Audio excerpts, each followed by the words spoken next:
Buenos días a todos y todas en este seminario Fronteras, Actores y Resistencias en el Proceso de Expansión Atlántica de la Reconquista Ibérica, siglo XIV-XVI, a la conquista del sur rioplatense, siglo XVII-XIX. Hoy contamos con la presencia de la doctora Claudia Torre, que nos va a brindar una conferencia titulada Narrativa expedicionaria de la conquista del desierto. Claudia es profesora e investigadora especializada en literatura argentina, se doctoró en letras en la Universidad de Buenos Aires, es directora del profesorado universitario de letras en la Universidad Nacional de Hurlingham. Sus áreas de investigación son literatura, frontera, narrativa, expedicionaria y estudios de género. Dirige actualmente el proyecto Narración y Estado en la Literatura Argentina del siglo XIX, dicta cursos de posgrado en universidades públicas y privadas, fue profesora invitada en la Universidad de París Este, Créteil, París 12, ha publicado artículos en libros y revistas académicas nacionales y extranjeras, y es autora, entre otros, del libro Literatura en Tránsito, la narrativa expedicionaria de la conquista del desierto, publicada por Editorial Prometeo en el 2010. Claudia, te damos la bienvenida y estamos muy contentos con el aporte que nos vas a brindar a partir del campo de la literatura en función de esta frontera en la que estamos poniendo el foco. Muchas gracias por estar. Bueno, Susana, muchas gracias. Bueno, me gustaría, digamos, tomando el guante de esta invitación, hablarles de un conjunto de obras que voy a llamar narrativa expedicionaria, ¿sí? Que he llamado en el trabajo de investigación que he realizado. Yo he estudiado la frontera y la cuestión de la narración y el Estado en la conquista del desierto en la Argentina del siglo XIX, y entonces a partir de ahí, digamos, estudié, constituí, armé, exploré un grupo de obras digamos, cuyo mejor nombre fue narrativa expedicionaria. ¿Qué quiere decir esto? Bueno, justamente quiere decir un tipo de materiales escritos de diversos formatos, cuyos autores también son muy diversos, ¿no? Es decir, son militares, escritores, abogados, eclesiásticos, periodistas, científicos, que han escrito en relación a ese acontecimiento al que ahora también me voy a referir, que fue la conquista del desierto.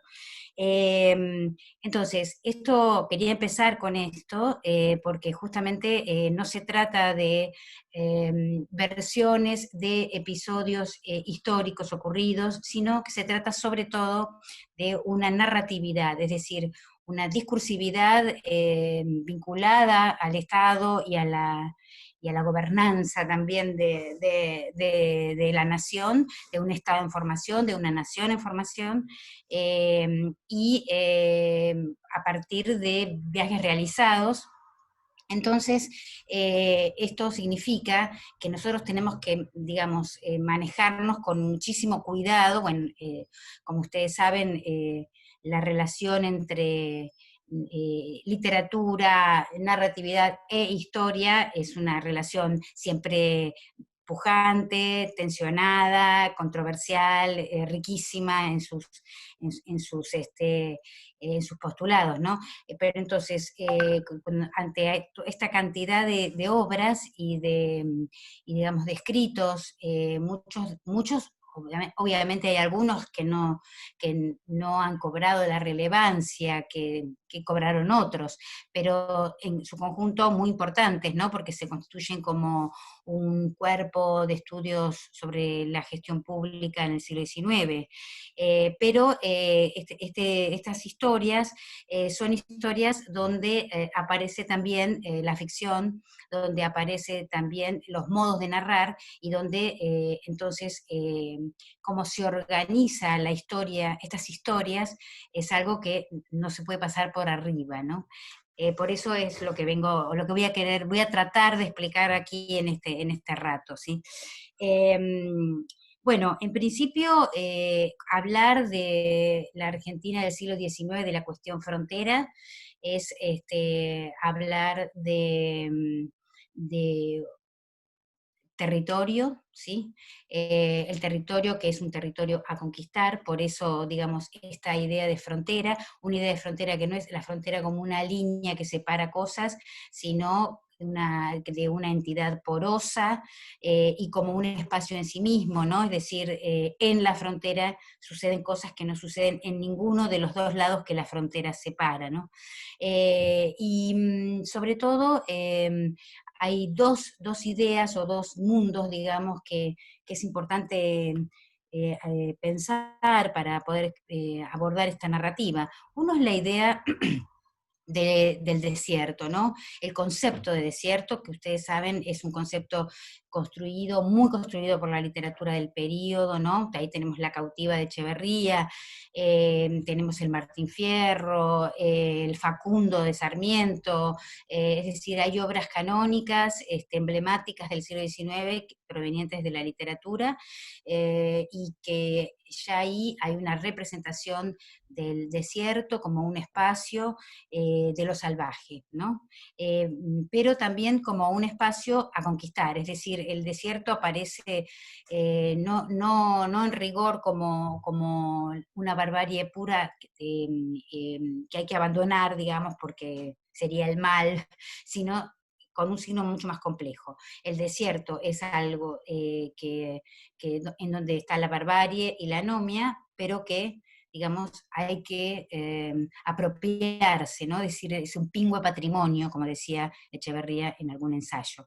Entonces, hay que apropiarse en varios sentidos, en sentido económico, político y también en sentido simbólico, literario, ¿no? Es decir, cuando los escritores argentinos del periodo buscan eh,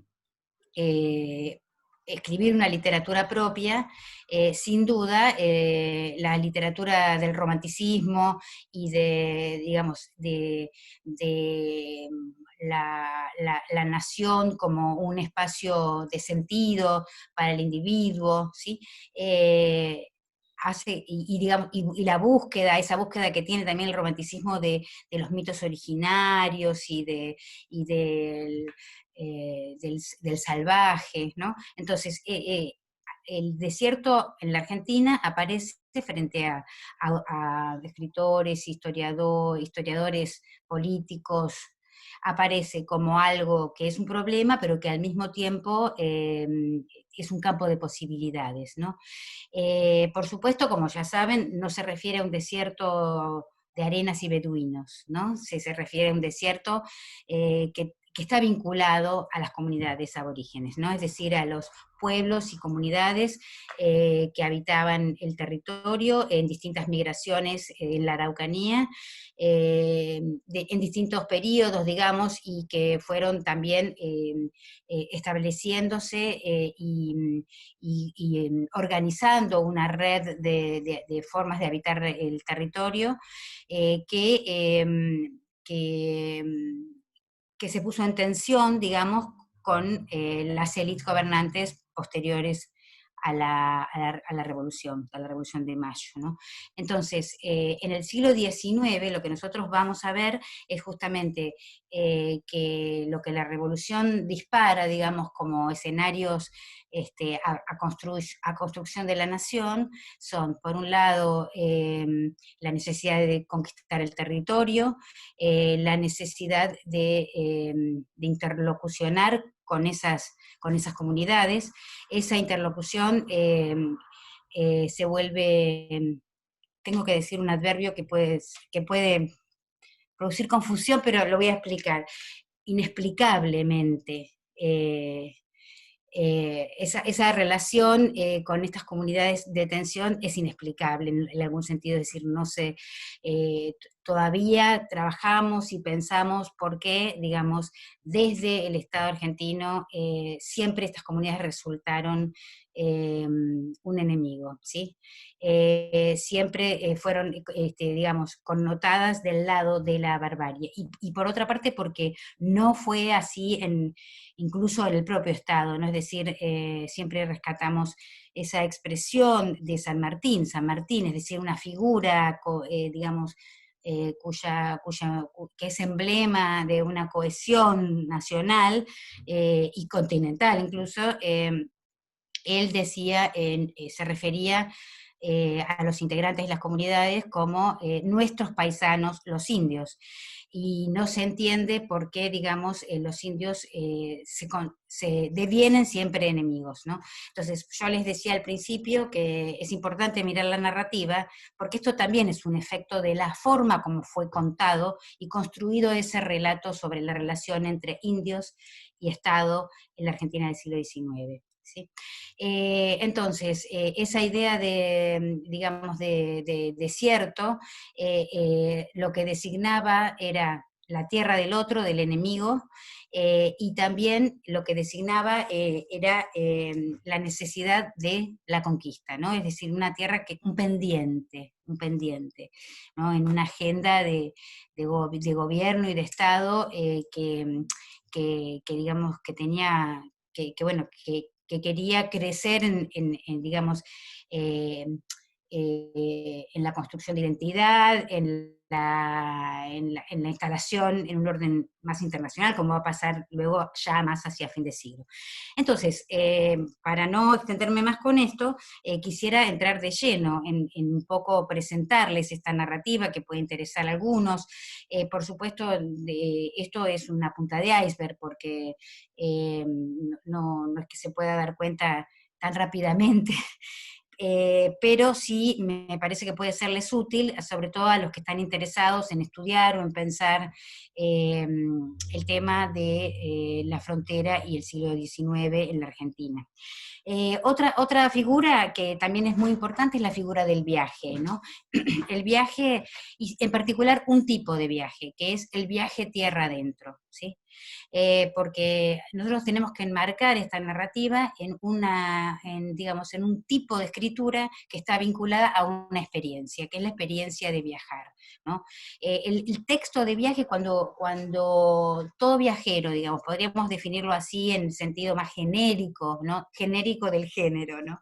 Del género libros de viaje, que es, digamos, todo viajero, viajera, cuando emprende un recorrido, lo hace desde un imaginario, ¿no? Esto en el siglo XVI, los navegantes, en el siglo XIX y actualmente. Nosotros cuando hacemos un viaje, lo hacemos desde un imaginario, queremos ir a ver tal cosa, o pensamos qué tal geografía, o qué tal estilo de vida, o qué tal forma de ciudad, ¿no? Es decir, ese imaginario previo está operando sobre la persona que va a viajar. Nadie viaja a cualquier lado, ¿sí? Siempre hay un imaginario previo. Eh, al mismo tiempo se viaja y se tiene la experiencia, y entonces esa experiencia se convierte en algo que se pone en contrapunto con ese imaginario previo, ¿sí? La experiencia como contrapunto del imaginario previo. Y entonces ahí está el viajero, ahí pasan muchas cosas, ahí se produce el viaje, ¿sí? Es decir, el viajero dice, finalmente he llegado a estas hermosas comarcas, ¿sí? O el viajero dice, bueno, aquellos salvajes que estaban no son tales porque, ¿sí? Es decir, empieza como a discutir su propio imaginario previo, o a afianzarlo, o incluso a abrirse a lo nuevo, ¿sí? Había esto que yo no me lo esperaba, nos encontramos con algo que no tenemos imaginario previo, y esto no siempre es la alegría de la aventura, sino que más bien esto produce temor, pie de guerra y angustia del vacío, ¿no? Es decir, además estamos hablando ahora, bueno, justamente yo quería decir que el viaje, en sentido genérico es esto, pero el viaje tierra adentro, que es el viaje que me interesa pensar con ustedes, es el viaje que se realiza, digamos, desde la costa hacia dentro del territorio, que proviene del siglo XVI, pero que sigue teniendo un impacto fuerte en el siglo XIX, es decir, en lo que diríamos en Argentina, si tenemos un mapa desde las costas desde las costas del Océano Atlántico hacia la cordillera de los Andes, ¿no? Es decir, esa es la dirección de la conquista de las fronteras, ¿no? Eh, y que, bueno, justamente se trata de un viaje tierra adentro y no de un viaje intercontinental o transoceánico, eh, o continental, ¿no? Entonces, ese tierra adentro tiene tantas expectativas o más que justamente el que pueda tener por ahí a territorios exotizados, ¿no? Como si dijéramos, bueno, a la India, en el siglo XIX, por ejemplo, Lucio de Mansilla fue a la India. Eh, Eso está connotado como algo exótico, algo que, bueno, que desconocido, ¿no? Pero ese nivel de desconocimiento no se debía al hecho de que la India estaba lejos, sino a los factores de la exotización. Y cuando se va tierra adentro, que bueno, por ahí ahora nos puede parecer extraño, porque decimos, bueno, ir hacia adentro del territorio, a la propia nación. Sin embargo, la sensación del viajero era justamente que se estaba yendo a un abismo, que se estaba yendo a un lugar incluso con características ficcionalizantes, por así decirlo, ¿sí? Y de hecho voy a leerles una cita de Ceballos, que fue una figura muy fuerte en la conquista del desierto, que seguramente conocerán, Estanislao Ceballos, y que fue, digamos, quien hizo el plan orgánico, como decía David Viñas, el intelectual orgánico de la conquista del desierto. Y él dice, ¿a qué distancia está la Patagonia de Júpiter o de París? ¿No? Esto es importante, ver qué significaba para alguien que se adentra en el territorio, ¿sí? Ir a un territorio verdaderamente otro, ¿no? No, digamos, no por sus comunidades y por las personas, pero bueno, eso no era lo más importante, porque ese imaginario de encontrarse unos otros tan distintos corresponde más a periodos anteriores, pero sí en cuanto al territorio, ¿no? No sabíamos si estábamos yendo a la luna, si estábamos yendo a... entonces, esta imagen hace que la narrativa expedicionaria tenga unas características muy particulares, ¿no? Muy asociadas a esta experiencia, la experiencia de ir hacia el abismo, ¿sí? No tanto a la experiencia de conquistar y exterminar a los pueblos originarios, que es a veces la imagen que está como digamos, sobrepuesta sobre la otra, y que entonces, obviamente, ahí hay un mundo, hay un tema, ¿no? Es decir, es el tema de qué pasó, como dije al principio, del Estado con estas comunidades, y qué pasó con estas comunidades con el Estado. Pero también es cierto que a veces ciertas lecturas han hecho que tengamos una versión como muy sobreentendida de lo que significan estos viajes.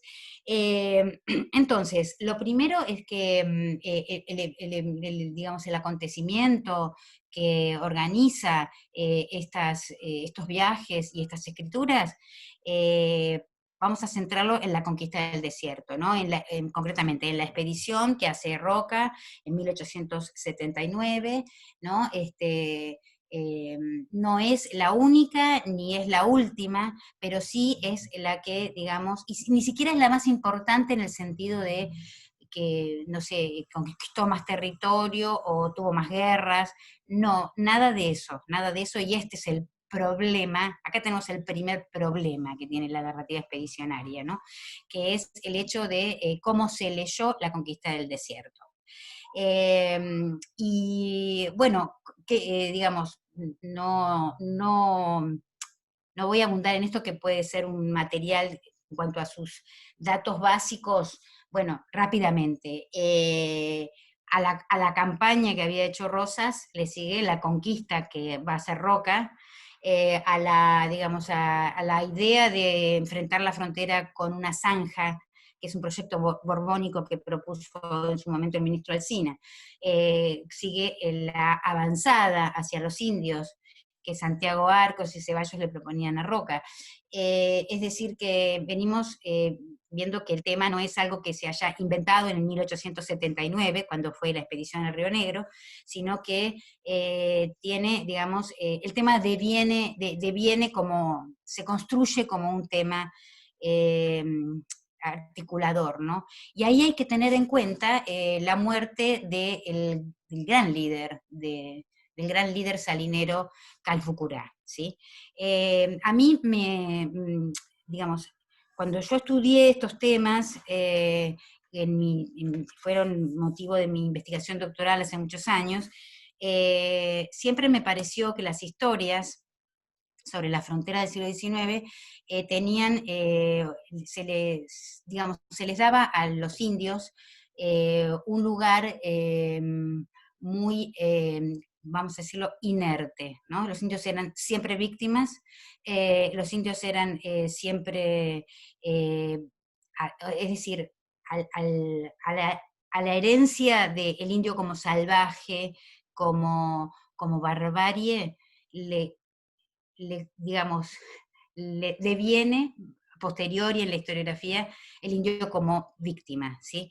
Y la verdad es que ninguna de esas dos versiones, la primera obviamente, porque no vamos a sumarnos a una versión así, pero la segunda es una versión que siempre me hizo mucho ruido, ¿sí? Es decir, yo estudiando estos temas he comprendido que los indios son agentes de la historia, no sus víctimas. Entonces, si se lee así la narrativa expedicionaria o lo que fuere, esto supone un trabajo de estar todo el tiempo sospechando el texto, ¿sí? Porque decimos, bueno, nosotros contamos la historia del siglo XIX y es una historia de militares, de avanzadas, de gobiernos, de Estado. Pero del otro lado no había solamente gente que estaba sentada en un territorio y bueno, y después los mataron a todos, ¿no? Perdonen quizás la imagen un poco tosca, pero quiero decir que esta es una imagen muy difundida, a pesar de lo tosca, o tal vez por lo tosca. Es una imagen muy difundida, ¿no? Es decir, como que los indios vivían pacíficamente, sin hacerle daño a nadie y siempre con muy buenas intenciones y como desconociendo eh, la política de la diplomacia, la política. Y que entonces viene el Estado y, bueno, es el exterminio. Que hubo algo de esto, sin duda, pero que no podemos leer así la historia, ¿sí? No podemos leerla así.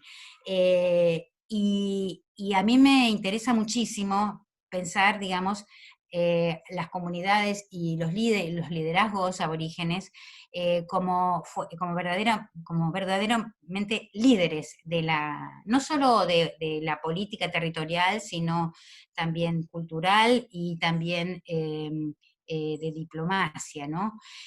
Claudia Briones estudió los liderazgos, las relaciones diplomáticas entre los indios y el Estado, y ella justamente señalaba que la dificultad que tuvo de encontrar también los documentos, porque estas diplomacias que existían efectivamente desde ya, ¿no?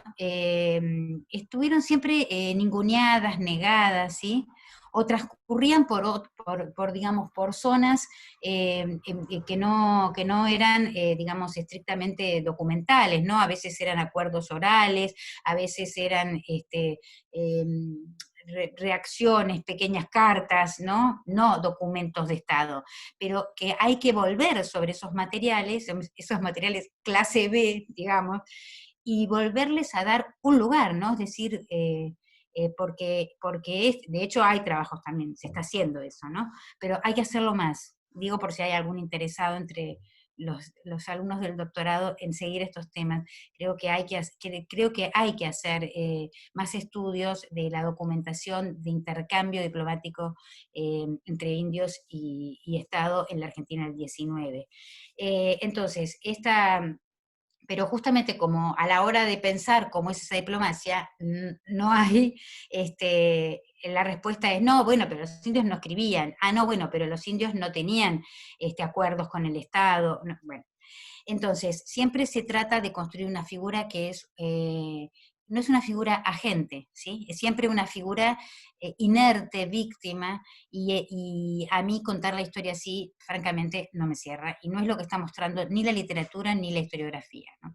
Entonces, vuelvo para decir digamos, que la narrativa expedicionera la podríamos centrar en la muerte, en el momento en que muere Calfucurá, ¿sí? Es decir, ese gran líder salinero de la provincia de Buenos Aires, que tiene un dominio prácticamente casi hasta en la cordillera y hacia el sur, tiene un dominio muy, muy importante, y su muerte significa para la historia política de las comunidades verdaderamente una tragedia, porque no hay quien lo reemplace, ni es tan, digamos, o sea, su muerte no solo es la muerte de un líder, sino que además es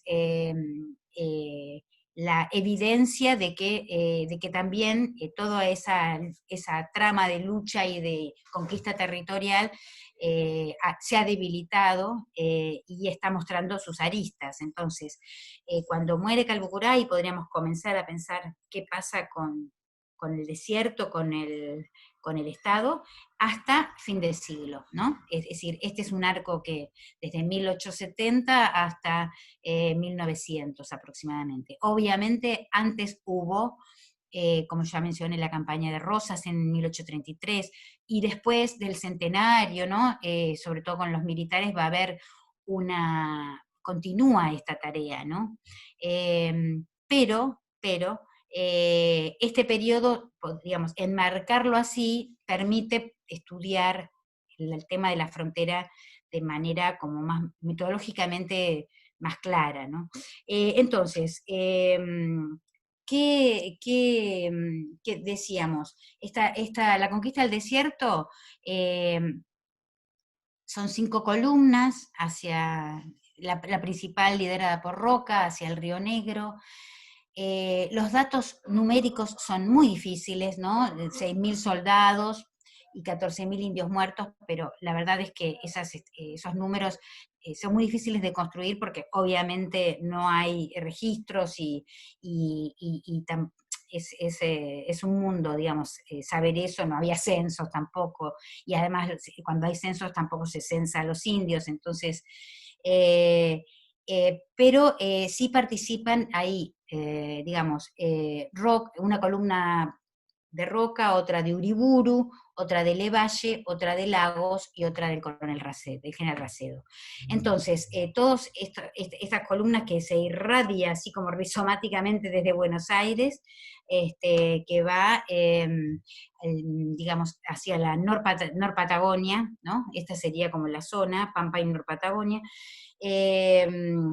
y que tiene muchísimo que ver, o sea, la conquista en 1879, la conquista no está en la agenda de Buenos Aires, ni siquiera está en la agenda de los estancieros de la provincia de Buenos Aires, pero Roca, que está, digamos, haciendo su campaña a la presidencia, el tucumano Roca, es decir, alguien que viene a Buenos Aires, ¿no? No que está en Buenos Aires y lidera. Eso es muy importante, y eso siempre me impresionó mucho, ¿no? Es decir, Roca es tucumano y tiene que conquistar Buenos Aires. antes que el desierto, si es que quería conquistar el desierto, ¿no? Entonces, esta figura es muy fuerte, porque ¿cómo va a hacer Roca para conquistar Buenos Aires, para hacer campaña, ¿no? No, no la campaña a los indios, sino la campaña política, publicitaria inclusive, ¿no? La campaña publicitaria. Bueno, él va a, hay estudios muy, muy interesantes de Paula Alonso, él va a realizar digamos, esta búsqueda de poder en Buenos Aires, su propia campaña electoral, con la figura de héroe del desierto. ¿Sí? Es decir, ahí hay un movimiento que se propone la conquista del desierto, se propone la expedición del Río Negro.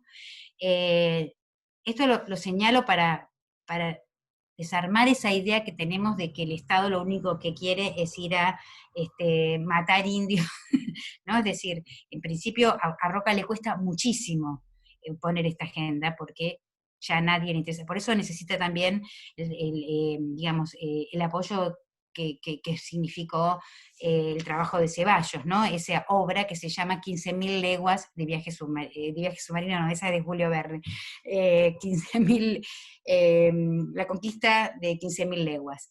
Ese libro de Ceballos es fundamental, porque ahí se plantea esta situación, y Roca logra convencer a las cámaras en Buenos Aires de que aprobaran el presupuesto y autorizaran la expedición, ¿no? El presupuesto de dinero entonces, y después, desde Buenos Aires, recibe muchísimas críticas. Las críticas más fuertes que recibe son las de Sarmiento, quien en el Nacional todo el tiempo, digamos, discute, y discute contra Roca y contra la conquista, ¿no? Contra la expedición.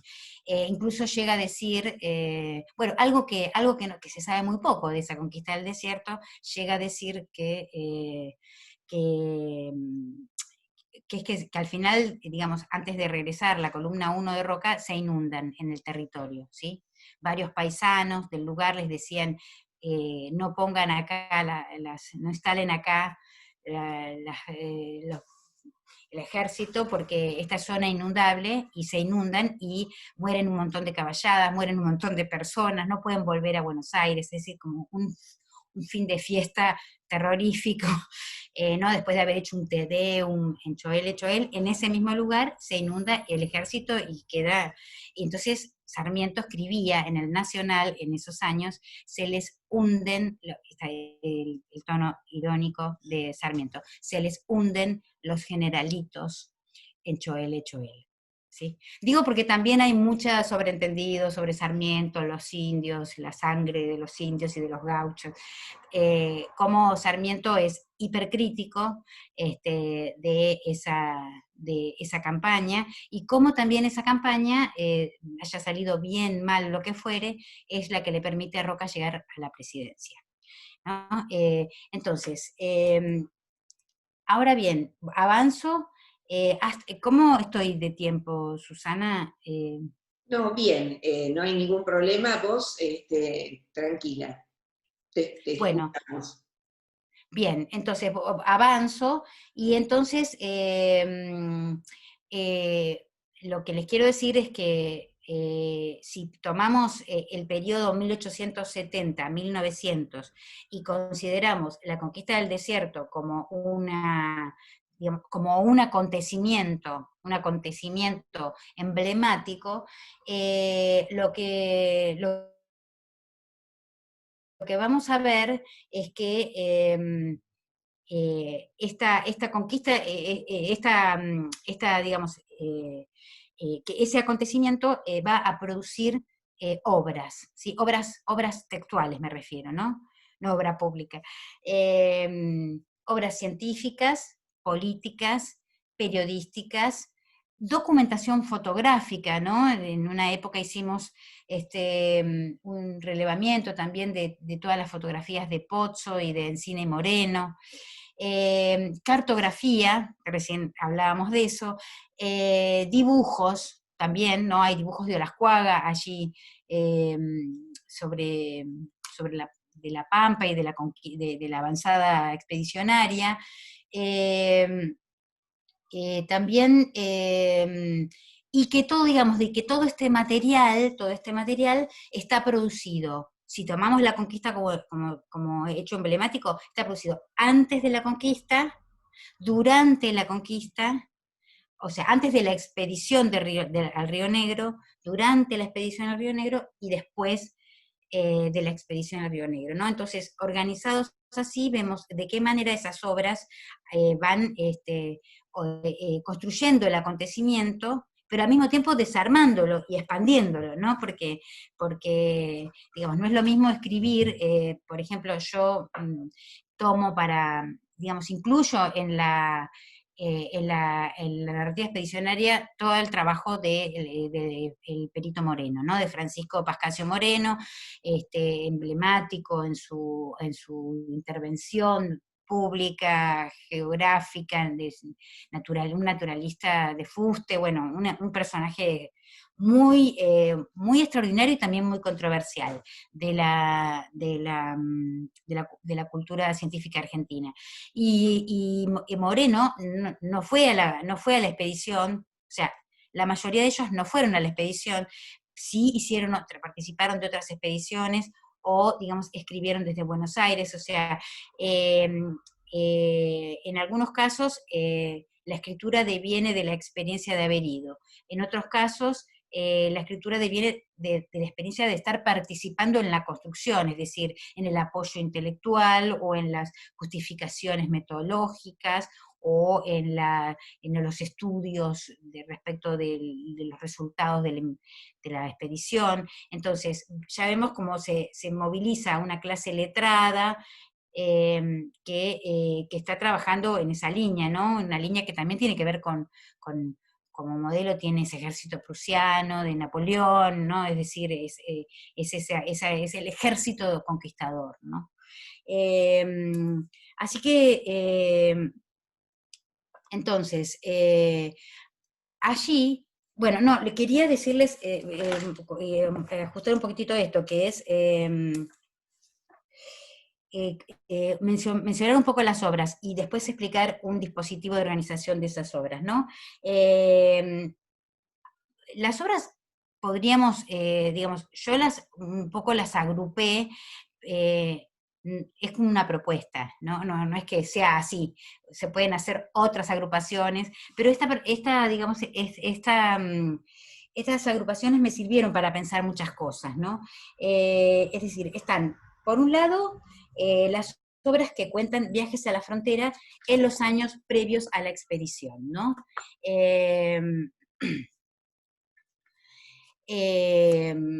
O sea, entre 1869 más o menos y 1878, ¿no? Ahí tenemos obras como, por ejemplo, en La cuestión de indios, de Santiago Arcos, ¿no? Tenemos obras, bueno, la obra de Ceballos, de la conquista de las 15.000 leguas.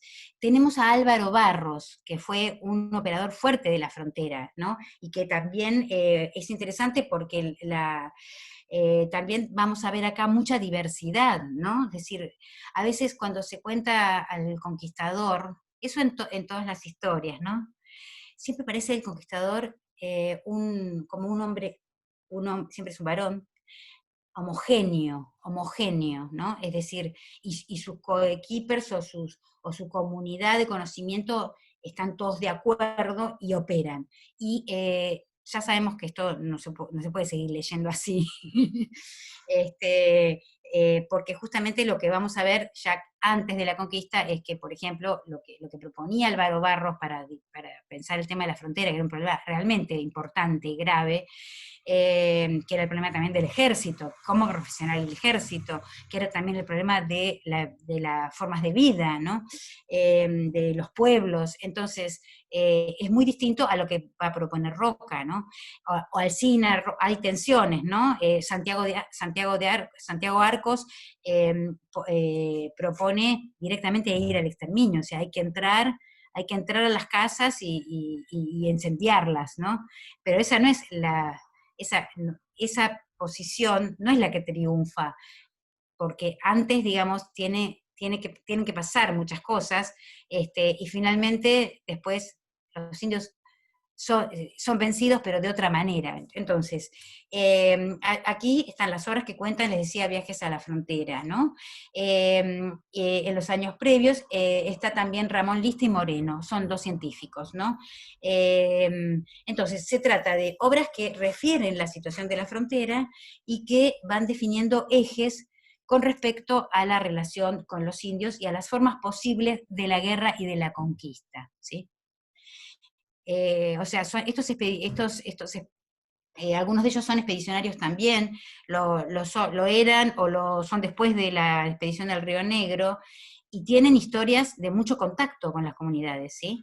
Por ejemplo, el Perito Moreno, que quedó secuestrado, eh, Ramón Lista, que llegó hasta Tierra del Fuego. Entonces, no se trata de personas que están en Buenos Aires leyendo El buen salvaje de Rousseau, ¿sí? Se trata de gente que hizo 3.500 kilómetros a caballo, ¿sí? Para llegar hasta allí. Bueno, entonces, después habría otro grupo, que son las obras de los propios expedicionarios, ¿no? Es decir, los que formaron parte de alguna de las 5 columnas de la expedición. Eh, eh, o sea, los que estuvieron en el momento exacto de abril a junio del 79, en la expedición en esa línea, sobre todo en la columna de Roca, ¿no? Aunque Villegas también escribió y dio conferencias después, ¿no? Que es otra de las columnas.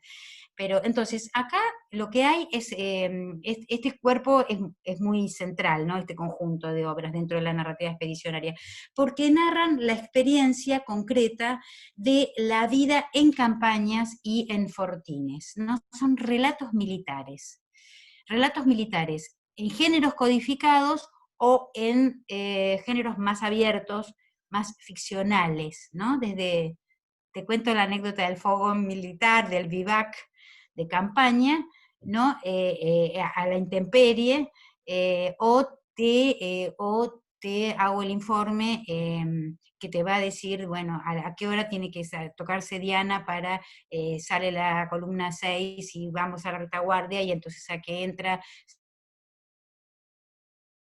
se avisa que, es decir, desde géneros hipercodificados hasta géneros mucho más amplios, ¿no?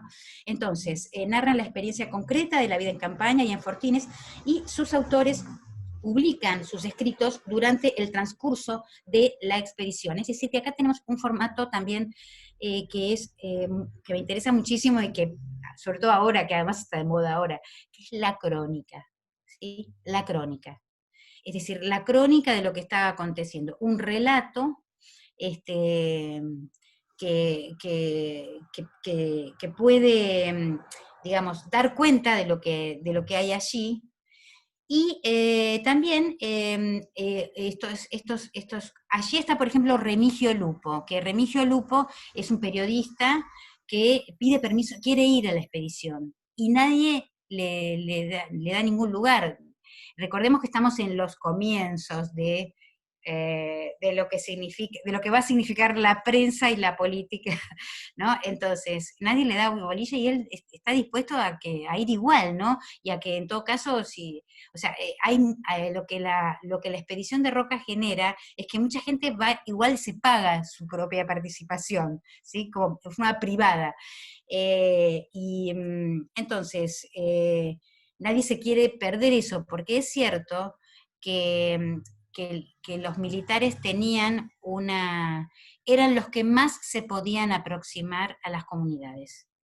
Eh, esta tecnología de desplazamiento del ejército a un ejército que todavía está en caminos de profesionalizarse, ¿no? No que está ya profesionalizado. Eh, es muy importante, y eso también ahí lo podemos ver con los misioneros, digamos, con los agentes que vienen de la iglesia, ¿no? Vienen a Sudamérica, ¿no? Las órdenes de Don Bosco y sus hermanos que han venido a la Patagonia, y que llegan a Buenos Aires, y bueno, obviamente en Buenos Aires no hay fieles para evangelizar, tienen que ir hacia el territorio adentro, así decía Don Bosco, y se dan cuenta que la única forma que tienen de llegar es sumándose a los ejércitos, ¿no? Esto también hay que poder comprenderlo, ¿no? Entonces allí las crónicas de Remigio Lupo van, que el periodista, van a ser súper entretenidas y que se mandan súper modernas, porque se mandan a través de telegramas, ¿no? Entonces él va escribiendo durante la conquista y va enviando a Buenos Aires los telegramas. Entonces,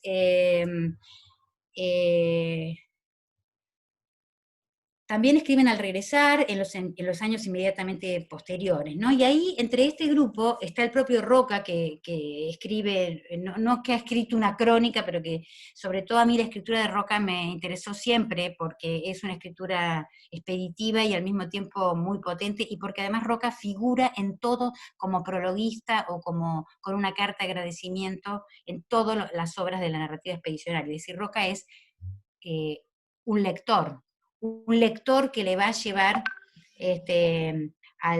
digamos, al pueblo o a la comunidad esas historias de la conquista del territorio, ¿no? Entonces ahí es interesante lo que sucede como esa función letrada, eh, digamos, y él funciona como prologuista y como presentador de las obras, ¿no? Y ahí está Roca, está Blas Cuaga, recién lo mencionabas, Racedo, Villegas, Espinosa, el sacerdote, los científicos Dering y Lorenz, Alfred de Belot, que era un topógrafo francés, ¿no? que colaboró mucho desde la Zanja Alsina hasta Roca, Remigio Lupo, el periodista que mencioné. Es decir, son textos escritos desde la experiencia efectiva y la participación y cuentan la cotidianeidad y los detalles del acontecimiento.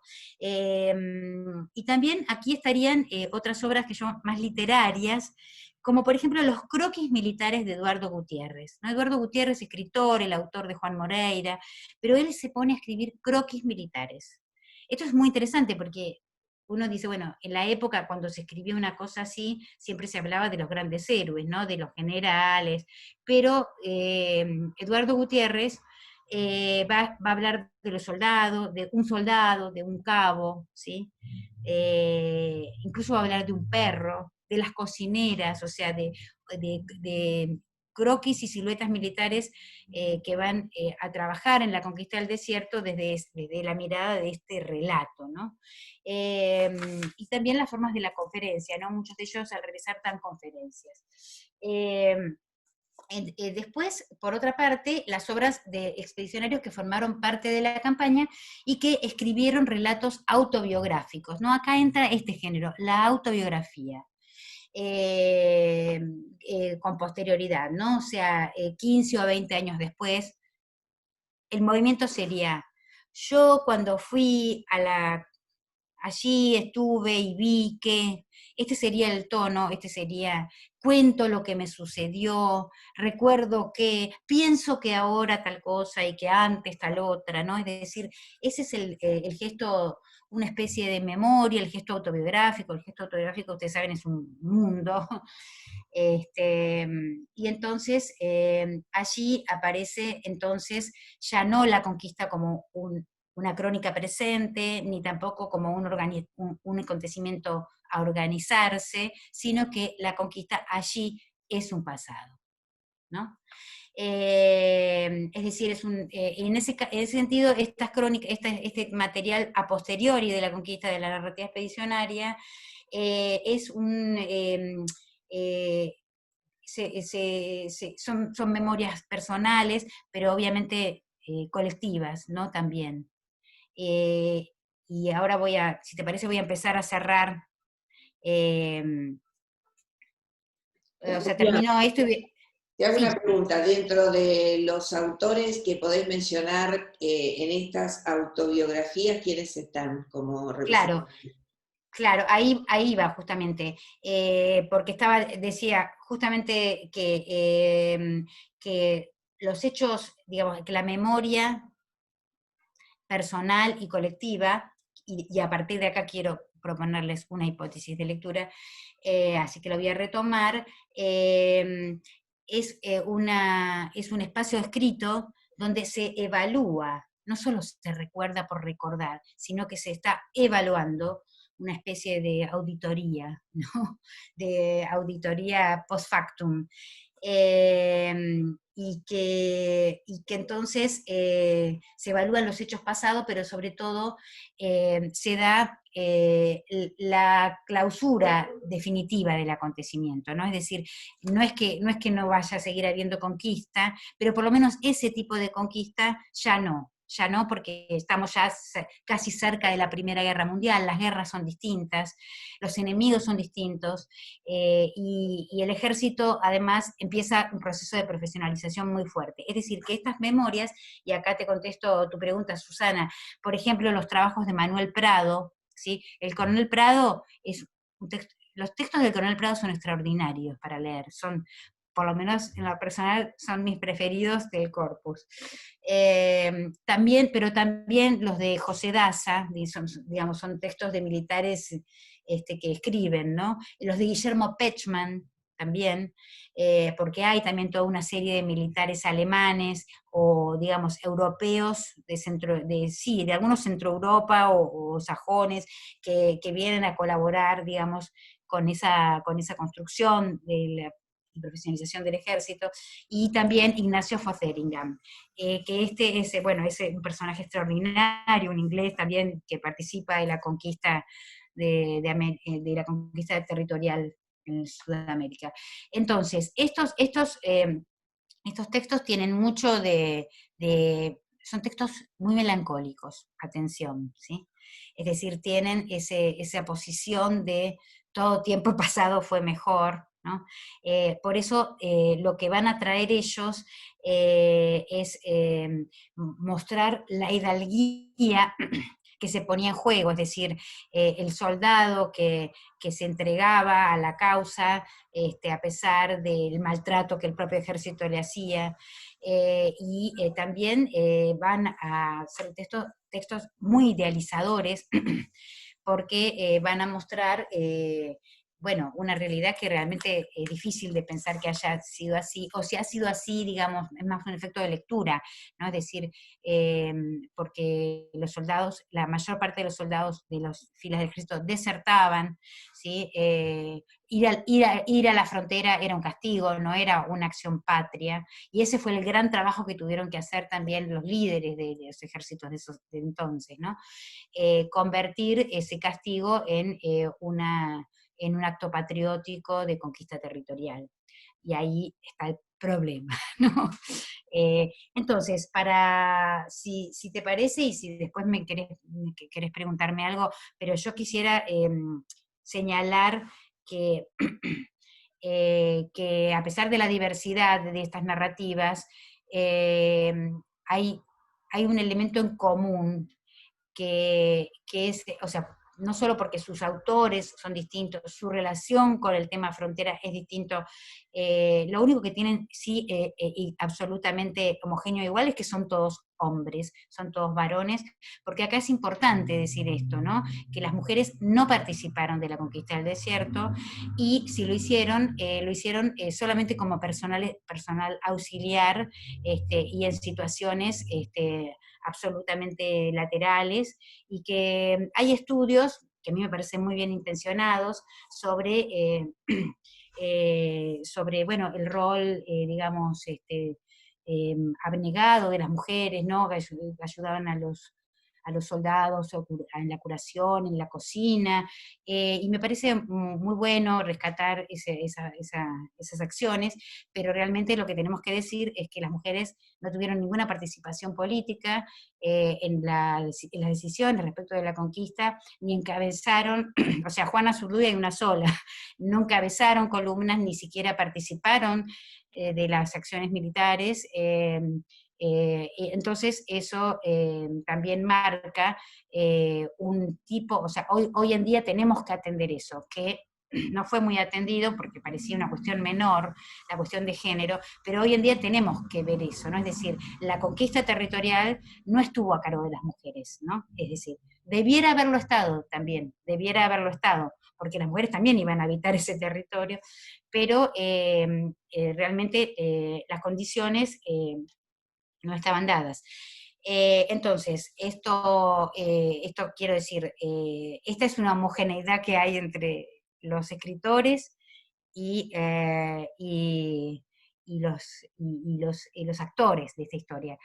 Pero también hay mucha diversidad en sus funciones, en su relación con el acontecimiento. Entonces, lo que hay en común es que todos ellos viajaron, se trasladaron, se relacionaron con la frontera, ¿sí? En mayor o menor grado, algunos toda la vida, otros una vez sola, pero todos, digamos, tuvieron la experiencia del viaje y la relación con el tema frontera. Entonces, ahí hay una acción personal, ¿sí? Es decir, yo viajé, yo estuve, yo vi, yo hice, ¿no? Y ahí quizás el nombre que, si vos preguntas a autores, el gran, digamos, la gran figura más literaria y que realmente es central es la figura de Lucio Mansilla, ¿no? Es decir, Lucio Mansilla, que escribió Una excursión a los indios ranqueles, Folletín de la Tribuna, y que ahí Mansilla está todo el tiempo exhibiendo el yo, ¿sí?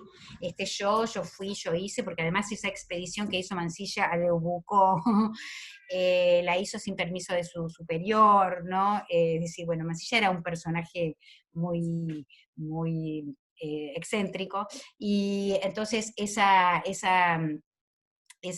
digamos, esa excursión que fue a conocer a los indios y a pactar con ellos, en realidad después cuando llegó a Buenos Aires no le, tenía un juicio por haber fusilado un desertor, y además tenía un juicio por haber desobedecido a Arredondo, que no le había dado la autorización para adentrarse en Río Cuarto, en el territorio, y llegar a Leubuco y pactar con Mariano Rosas. Entonces, ya ven que todas las historias que fueron contadas de una manera tenemos que revisarlas, ¿no? Pero entonces Mansilla, cuando llega a Buenos Aires y ve que, digamos, que tiene todo en contra, es que empieza a escribir. Nosotros decimos, en la literatura siempre decimos esto, ahí Mansilla se salva, la literatura lo salva, porque empieza a tener lectores, porque empieza a convertir eso en una historia polémica, controversial, ¿sí? No una historia con final feliz, pero empieza a traer el relato de la frontera a la ciudad, y eso lo convierte en el relator de la frontera, ¿no? Entonces, allí, te decía,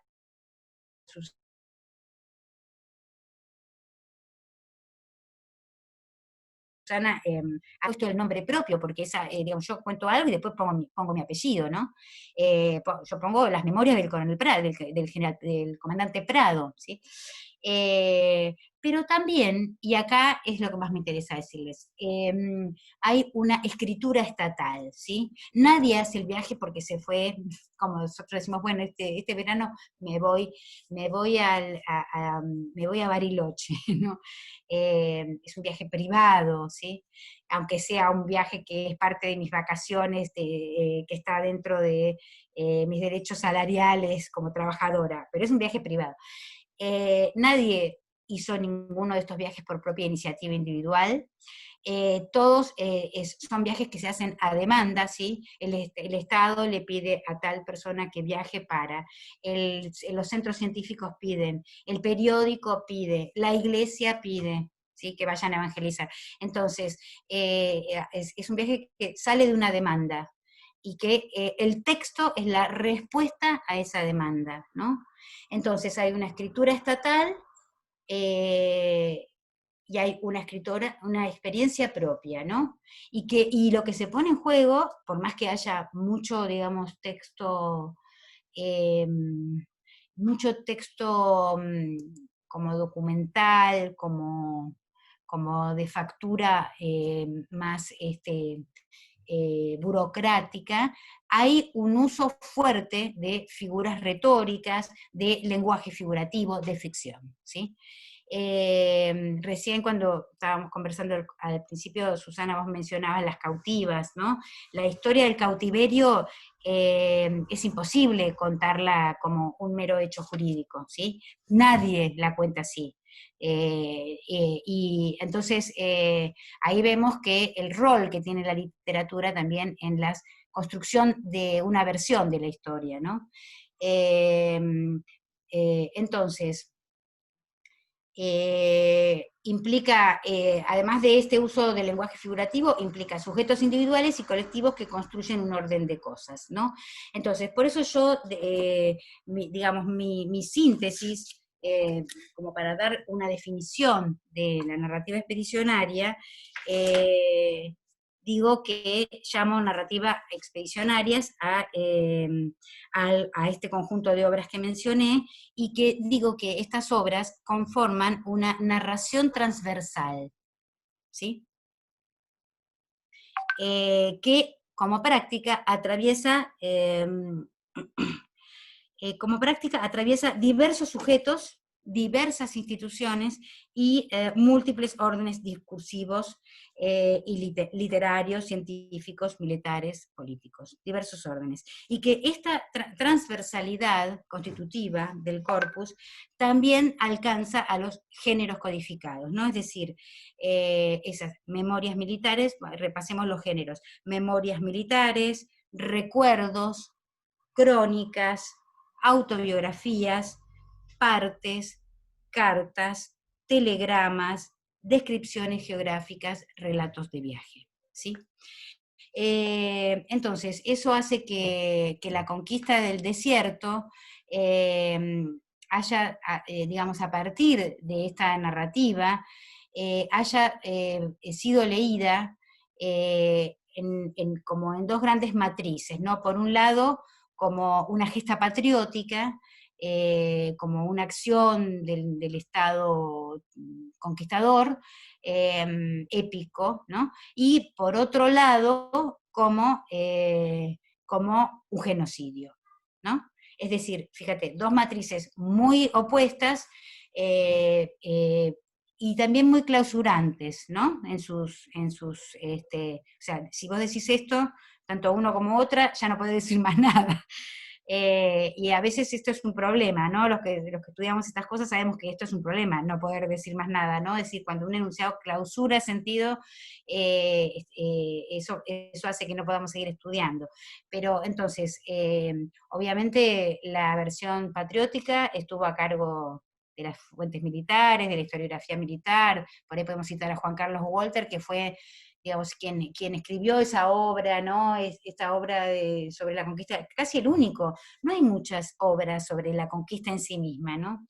Y que esta obra dice: síntesis histórica de los principales sucesos ocurridos y de operaciones militares realizados en La Pampa. Es enorme, y incluso no quisiera hacer un juicio de valor como subjetivo, pero es un poco confusa, porque uno va siguiendo, pero después tiene tanto material organizado con criterios que hoy no usamos ya para describir este tipo de hechos históricos. Pero sí de idealización de la conquista, ¿no? Y que fue reeditada en el 39, en el 47, en el 74 también, ¿no? Es decir, en los años 70 también se vuelve, Eudeva publica estas obras, ¿no? Entonces, pero ahí hay una recuperación distinta, ¿no? Que es la de un ejército, la de un ejército liberador en algún sentido, o que no liberador, pero por ahí liberador es mucho, pero de un ejército que está construyendo la patria, ¿no? Esta es la imagen, digamos, Se porque... conmemoran los 100 años de la conquista del desierto con un congreso que Claro, hace el General Roca a la Academia Nacional de la Historia. exacto, pero fíjate que la edición de Juan Carlos Walter es del 74, o sea que y es de Eudeva, o sea, ahí hay una, como si Anterior querés, a la dictadura. claro, es una recuperación como progresista, ¿no? siempre me sorprendió, ¿no?, que esta obra tan clásica, tal vez porque es la única, ¿no?, entonces tuvo también este beneficio, ¿no?, sin menospreciar el trabajo de un erudito, ¿no?, Claro. digamos. Ahora bien, ¿qué pasa? Después viene David Viñas, que escribe Indios, Ejército y Frontera, lo publica en el 82, post-exilio. Vos mencionabas los 100 años de la conquista del desierto son en 1979, plena. O sea, ¿qué tenemos ahí? Tenemos Claro. plena dictadura militar, el congreso que se celebró, que lo que voy a mostrar, yo miré todas las actas de ese congreso, estudié mucho ese congreso, y lo que vos podés ver ahí es la devastación de toda la clase, digamos, de todo el campo de estudios, ¿no? O sea, no hay nadie. Por ahí hay algunos que pudo poner una ponencia que es un poquito más crítica, pero no hay nada. Y entonces, o sea, no hay nada. Ahí sí, la destrucción. Entonces se reedita a Walter en el 74, pero después o sea, no se hubiera podido reeditar a Walter en el 79, ¿no? Con los militares. Y se hace una festividad crítica, y después en el 82 vuelve David Viñas del exilio y publica Indios, Ejército y Frontera. Y yo siento que ahí hay una inflexión muy fuerte, ¿no? Porque Viñas viene a decir, bueno, los indios son, viste, esa frase, ese fraseo que dice en el comienzo de Indios, Ejército y Frontera, y lo dice en la facultad, ese libro que escribe son sus clases en la Facultad de Filosofía y Letras de la UBA, que es Los indios son los desaparecidos de 1879. Ahí entonces entra la figura de genocidio, con otras ideas también y otros aportes de otros autores, ¿no? Pero entonces, entre Walter y Viñas, entre la gesta patriótica y el genocidio, fíjate vos, en el medio también hay grises, ¿no? Pero fíjate vos, esas dos matrices tan fuertes sobre una misma narrativa, ¿no? Porque no es que están leyendo distintos libros, o que uno está pensando en la gestión de uno y otro está pensando el otro, ¿no? Están todos hablando de lo mismo, pero fíjate cómo el episodio se va transformando a partir de lo que esa narrativa ofrece. En ese sentido, esa es la eficacia de esta narrativa, ¿sí? No la de contar una verdad sobre la frontera, sino la de poder ofrecer un campo de exploración para hacer una lectura más, ¿no? O Claro. para pensar una lectura por afuera de las lecturas estatuidas, ¿no? O instituidas.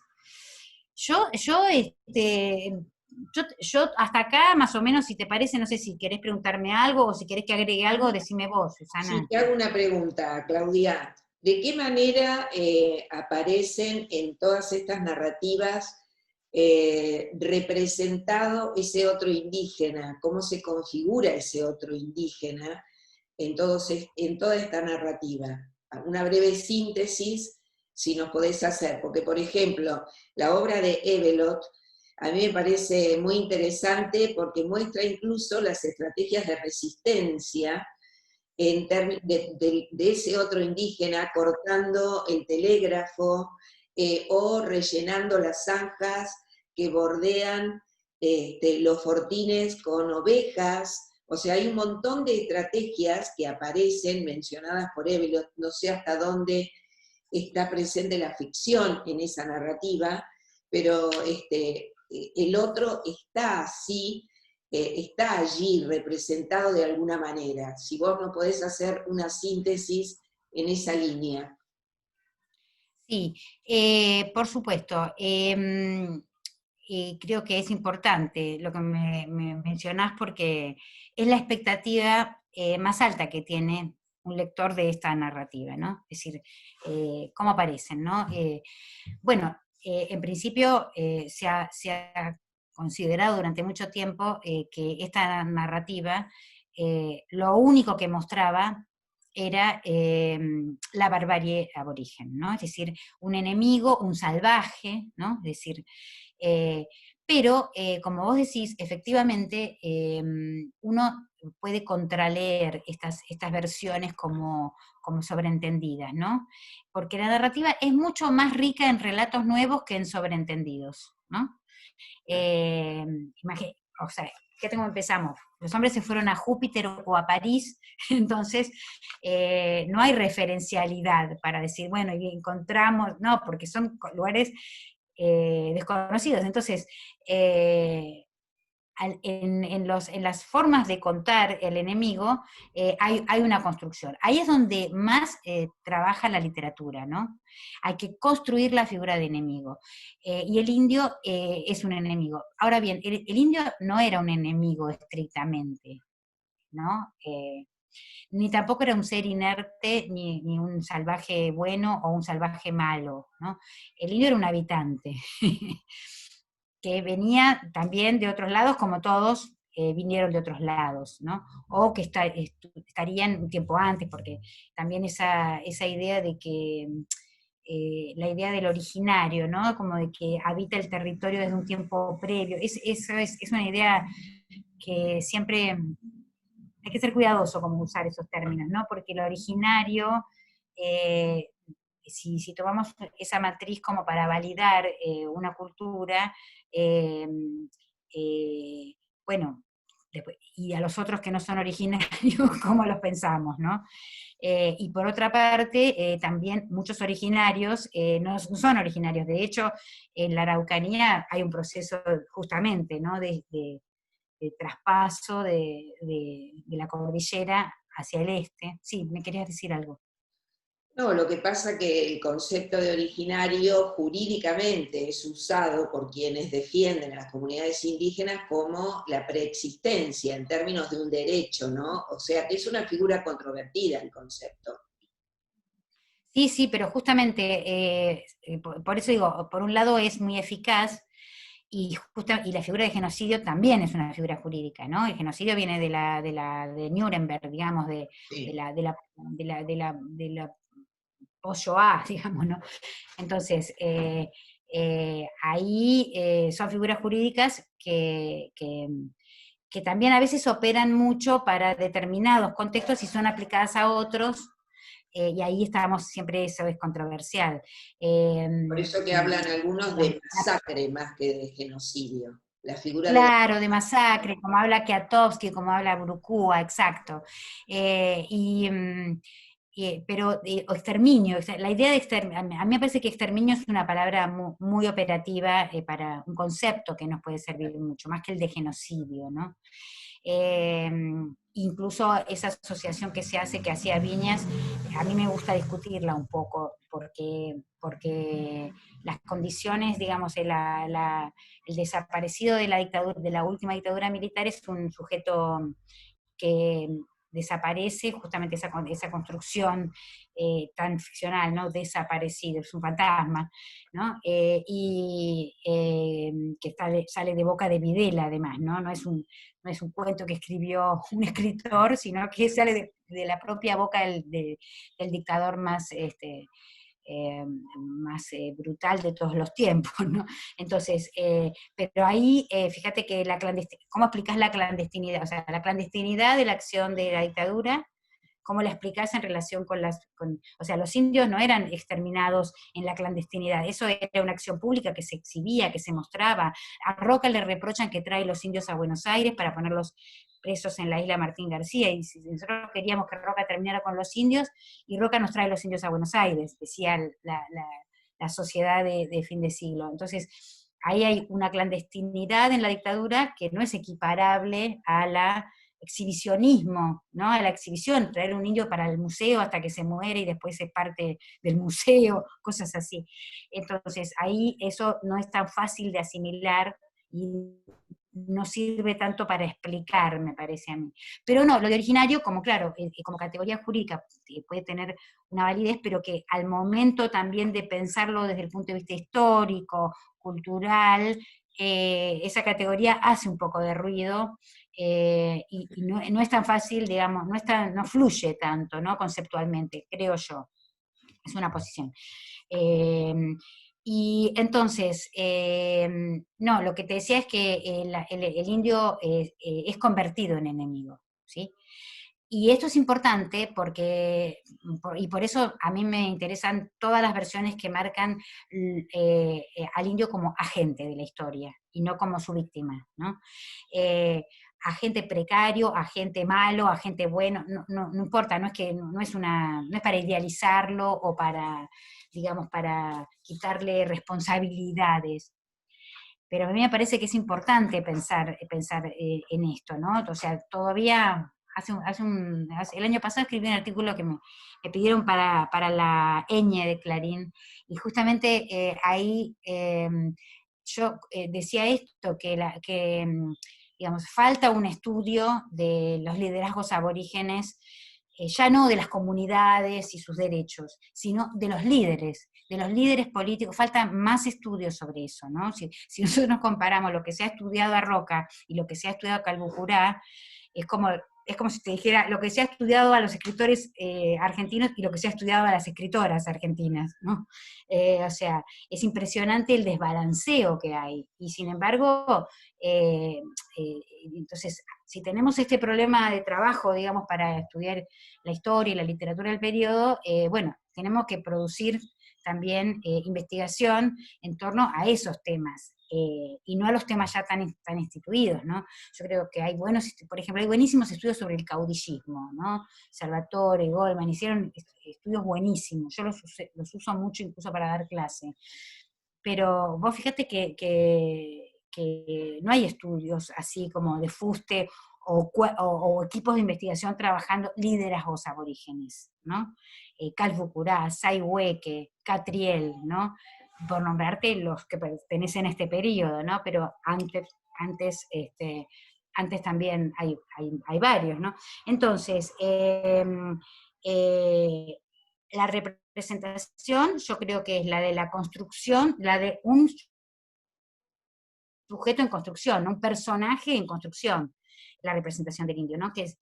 Digamos, que se tiene que convertir en enemigo. Ahora bien, el enemigo no puede ser, porque vos pensás que este es un ejército que emula lo prusiano, ¿no? El arte de la guerra de Sun Tzu.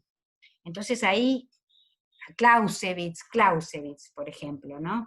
Entonces ahí que es, no es, el ejército no es que avasalla y mata a seres que son débiles y salvajes. No, el ejército lucha contra un igual.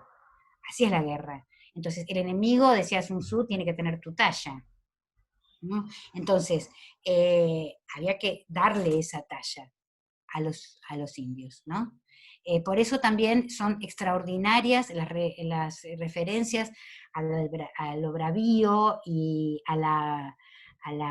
digamos, a la organización económica y bélica de los indios, ¿no? Fíjate que la expedición al Río Negro no va a enfrentarse con una aldea y a quemar las casas, como decía Santiago. Va a pararse en Choel y les cortan la ruta económica, ¿no? Ahí les cortan la ruta económica y ahí sí que, eso sí que es eficaz, ¿no? Les Carué cortan y la ruta Choel económica. Choel. Carué en la época de Alsina y Choel Exacto. Choel como un nudo. Exactamente, esas duplas, sí, es así. Carué, bueno, y justamente, fíjate que hay esa expresión, no entregar Carué al Winca, ¿no? Es una expresión que después se tomó mucho también en el arte pictórico y en la literatura, ¿no? Hubo una exposición en el Centro OZ de hace unos cuantos años que mostraban eso, ¿no? Cómo se retomaba, se refuncionalizaba esa frase, y entonces vos ahí no veías diciendo, el hermano cristiano nos está exterminando, vos ahí veías la voz en las grafías por eso está, digamos, en esas grafías, esa descripción discursiva, y la frase era, no entregar Carué al Winca, ¿no? O sea, era muy claro, no había un desconocimiento, ¿viste? Porque a veces también esta idea de que los indios no saben nada.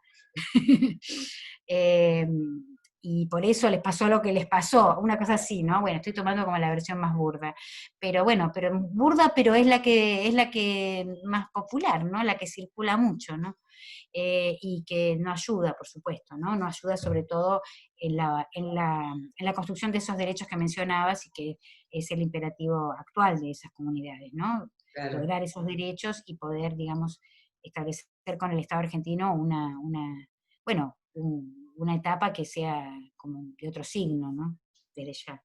O sea, Eh, un poco tu síntesis es construir un enemigo, pero al mismo tiempo es un enemigo bravío, que está a es la un luz, enemigo. es un enemigo, pero de alguna manera un enemigo que no, que muestra resistencia, que está, Y debe hacerlo, porque vos fíjate que si el enemigo no mostrara resistencia, te hablo yo leí muchos manuales de guerra de la época de Clausewitz, y si el enemigo no muestra resistencia, no hay honra en la victoria, claro, porque sí, si el enemigo es débil, ¿cuál es el mérito de vencerlo?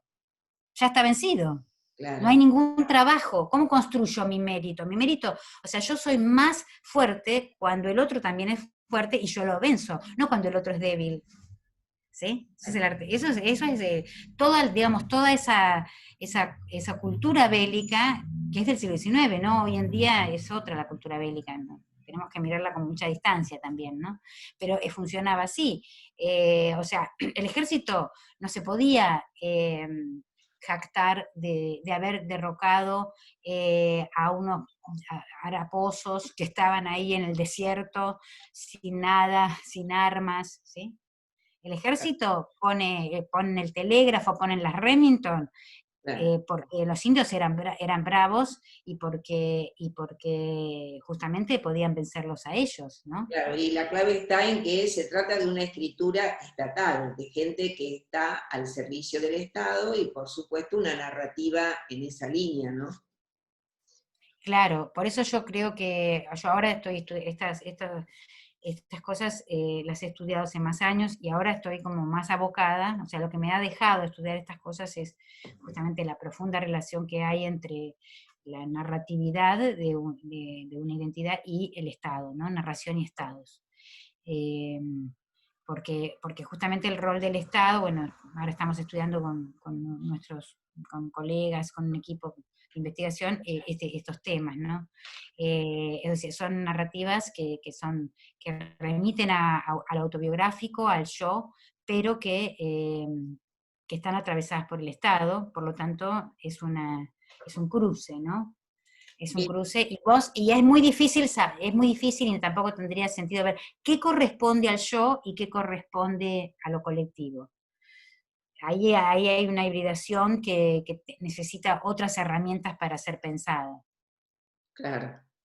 De pronto pensaba, me voy un poco Sí, más atrás, en Daubigny, como fui el representante, cuando vos hablabas de las representaciones que el propio viajero trae y cómo luego entra en tensión con la experiencia.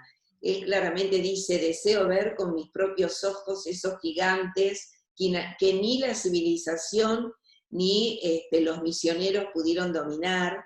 Y yo digo, ¿qué rol también cumplió en el siglo XIX, en la etapa decimonónica, la ciencia europea en términos de la construcción de ese otro? Claramente se ve en Daubigny eso, ¿no? Con la frontera en la que estamos poniendo la mirada. sí, claro, claro, por supuesto. Este, además, ahí, claro, los viajes anteriores también se podía habilitar, y esto viene también de las crónicas de los navegantes, ¿no? Que se podía habilitar una construcción fantástica que no estaba alejada de la experiencia estatal de gestión, por así decirlo, no, no sé si estoy expresándolo bien. Quiero decir, no es que era, bueno, estás inventando cualquier cosa, sino que realmente lo fantástico podía entrar como parte, ¿no? Bueno, es como el imaginario sobre los extraterrestres, ¿no? Viste, todas las películas, las historias, llegan los extraterrestres, nos van a matar a todos, o qué hacemos con ellos, ¿no? Aquella película E.T., bueno, ¿qué pasa cuando una extranjería de esa naturaleza extrema Claro. irrumpe en una sociedad que se está constituyendo o que está constituida? Entonces es siempre mirado con temor, pero también con temor y como una amenaza, ¿no? Pero también con deseo. Vos mencionaste el deseo de ver, ¿no? El deseo de ver Con mis propios tierra ojos, incógnita. claro, Y verlo con mis propios ojos. Y decir, bueno, que justamente es un topos de la literatura de viajes. Yo estuve ahí. claro. La fuerza que tiene yo estuve ahí es una fuerza cultural simbólica, no es una fuerza real, porque no siempre los viajeros que estuvieron ahí fueron los mejores relatores. Y a veces los mejores relatores, tengo dos ejemplos que siempre uso en todas mis clases, que uno es Julio Verne. Julio Verne no viajó y fíjate todo, o sea, evidentemente no hace falta estar ahí para dar un buen relato de viaje. Pero el otro que es el más extraordinario es Sarmiento. Sarmiento, que hizo en el Facundo una descripción de La Pampa. No conocía La Pampa en 1845 porque de San Juan se fue a Chile, de Chile viajó a Europa, después volvió a Chile, después vino bajando con el ejército grande a Palermo, para, digamos, el ejército de Urquiza, para derrocar a Rosas, y ahí, en la campaña del ejército grande, Sarmiento tiene un párrafo que dice, él era boletinero en ese ejército, y él dice, y entonces ahí vi la Pampa por primera vez. La Pampa que tanto había descrito, o sea, la había descrito por comentarios de los arrieros, por informaciones, por lecturas, por los viajeros ingleses que la habían descrito. O sea, fíjate que no es que el haber estado ahí. Y la descripción de la Pampa de Sarmiento es una descripción que es emblemática. O sea, se puede escribir, todo lo que escribieron después del Facundo, pueden escribir siguiendo esa descripción. O pueden escribir en contra de esa descripción, pero nadie puede ser indiferente a esa descripción. Y entonces ahí no te sirve el hecho de, el topo fundamental de la literatura de viajes, que yo estuve ahí, porque Sarmiento no estuvo ahí y escribió la mejor descripción de La Pampa, eh, quienes no estuvieron, o sea, y quienes estuvieron, no tuvieron, sus relatos no tuvieron ese eco, ¿no? Es Eh, profundante en ese sentido. claro, totalmente, porque ahí está también el tema de todo el componente, por eso a mí desde la literatura me interesó, ¿no? Es como que yo me hubiera metido en la historia, pero bueno, la historia es una cosa que me encanta y tengo me- eh, o sea, un campo es una carrera que yo hubiera estudiado también, si hubiera podido también. Pero la verdad es que yo al meterme en la historia, me doy cuenta que estoy encontrando la literatura, siempre encuentro la literatura, ¿no? Es decir, encuentro esas lugares de narración que provienen de dispositivos de narración que provienen de la literatura, ¿no? O sea, no estuviste, pero lo tenés que contar. O sea, lo tenés que construir, ahí está el artefacto, ¿no? El arte hecho, el artificio, ¿no? Y después pero eso después opera sobre la política y sobre la construcción de sentido, sobre la cultura de un país, ¿no? No es que son relatos para el entretenimiento, ¿sí? Esa función que a veces se le sobreentiende a la literatura es para entretener, me No llevo son un libro a la playa. inocentes, carecen de ¿Cómo? inocencia, carecen de inocencia. Claro, claro, totalmente. Bueno, Claudia, realmente te cuento que hace 1 hora y media que estamos charlando. No sabés lo que te agradezco, muy esclarecedora tu conferencia, seguramente va a ser de mucha utilidad para los estudiantes. Te agradezco enormemente la predisposición que has tenido, porque sé que en este momento todos estamos Mm. sobresaturados de la virtualidad. Así que pongo en valor enormemente el sí que nos diste. Bueno, yo al contrario, agradecer, siempre, bueno, espero que les haya servido, sido útil, y también quedo a disposición, por si necesitan alguna bibliografía o algún Preguntas. asesoramiento sobre estos temas, que son los temas que yo sé. Y bueno, agradezco mucho esta posibilidad, a mí me gusta mucho dar clases de posgrado, que hace posgrados, porque me parece que, bueno, estudiar algo intensivamente siempre es algo que, bueno, a todos nosotros nos hace felices. Así que muchas gracias, Susana, y también a la Universidad de La Plata. Gracias.